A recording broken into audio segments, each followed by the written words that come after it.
जाई छी जंगल में मैया सा विनती करब है निहुरी निहुरी मैया के गोर लागब है जाई छी जंगल में।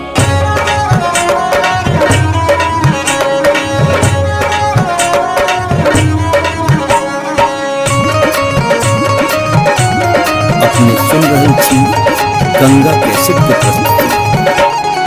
झिझरी झिझरी खेला चलू झिझरी झिझरी झिझरी खेला चलू झिझरी झिझरी झिझरी खेला चलू झिझरी झिझरी झिझरी खेला चलू झिझरी। कहमा में होई छै मैया गे खीरवा महेरवा हो मैया गे खीरवा महेरवा हो मैया गे कहमा में जाई गमकवा गे मैया सड़क पर झिझिया खेलू हे मैया गे कहवा में जाई छै गमकवा गे मैया सड़क पर झिझिया खेलू हे। नहीं रे में होई छै मैया गे खीरवा महेरवा हो मैया गे खीरवा महेरवा हो मैया गे सासुरे में जाई छै गमकवा गे मैया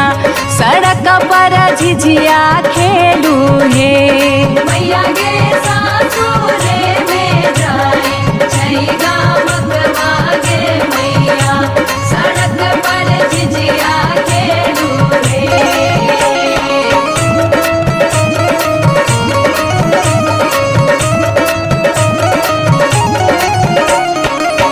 चिपरी ठोकैते एलखिन भैरव भैया हो एलखिन भैरव भैया हो मैया हे किए देबै बैस भैरव भाई सड़क पर झिझिया खेल चलू हे मैया गे किए देबै बैस भैरव भाई सड़क पर झिझिया चानना के छवि छवि मैया गे पीढ़िया बनलियै हो मैया गे पीढ़िया बनलियै हो मैया गे से देबै बैस भैरव भाई सड़क पर झिझिया खेल चलू हे मैया गे से देबै बैस भैरव भाई सड़क पर झिझिया खेल चलू हे।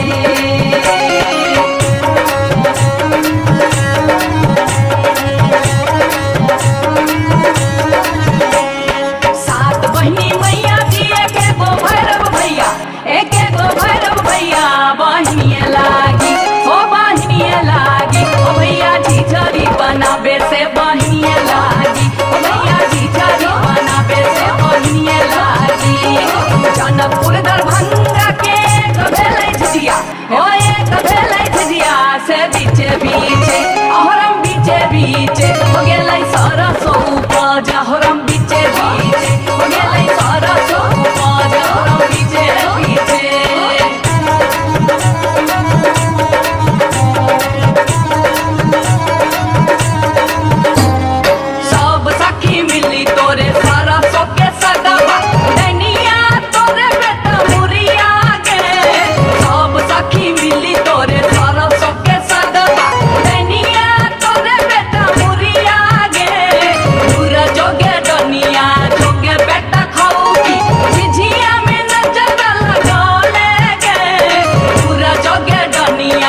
हमारे इस चैनल मिथिला जंक्शन को लाल बटन दबाकर सब्सक्राइब करें व घंटी के निशान का बटन दबाएं ताकि सभी नए वीडियो आप तक तुरंत पहुंचे बिल्कुल मुफ्त।